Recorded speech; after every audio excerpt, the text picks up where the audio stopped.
Good evening, brothers and sisters.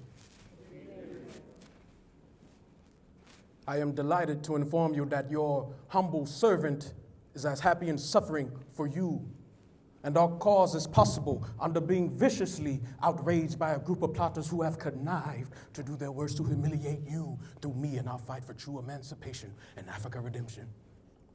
I do trust that you give no credence to the vicious lies of the white and enemy newspapers who speak in reference to my surrender. The liars plotted in every way to make it appear that I was not willing to surrender in court. My attorney had advised me that no mandate will be handed down for 10 or 14 days, as is the custom of the court. And that will have given me time to keep my speaking engagements in Cincinnati, Detroit, and Cleveland. I had left the city for 10 hours before the liars flashed the news that I was a fugitive. This was good news to circulate all over the world to demoralize the millions of Negroes in America, Africa, West Indies, and Central America. But the idiots ought to know that they cannot fool all the Negroes at the same time. You see, I do not want to say anything that would make it difficult for you to face the opposition of the enemy without my assistance. Suffice it to say that the history of the outrage will make a splendid chapter in the history of Africa redeemed, where the black man would no longer be under the boots of others and have a civilization and country of their own. The whole affair was a disgrace, and the whole black world knows it.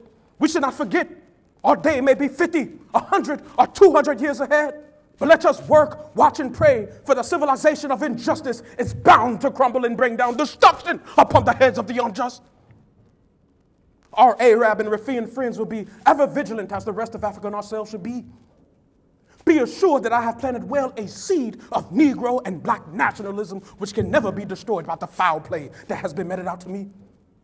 My work is only just begun. And when the history of my suffering is complete, future generations will have in their hands the guide by which they shall know the sins of the 20th century. I know you too believe in time. And we shall wait patiently for 200 years if need be to face our enemies through our generations.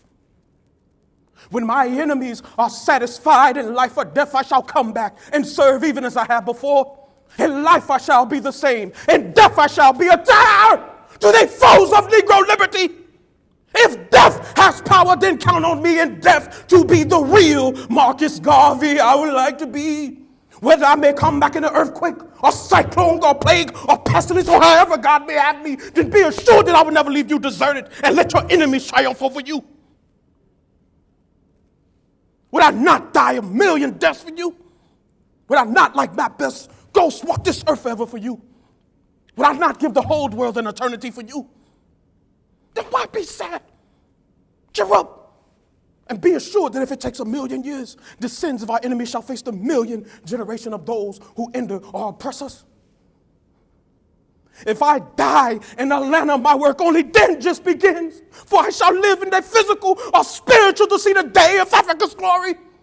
When I am dead, wrap the mantle around me, the red, black, and green for the new life. I shall rise with God's grace and blessings to lead the millions up the height of triumph with their colors that you know well. Look for me in the whirlwind or the storm. Look for me all around you, for with God's grace and blessings, I shall come back with me and bring countless millions of black slaves to lead you in your fight for liberty, freedom, and life. Thank you, brothers and sisters.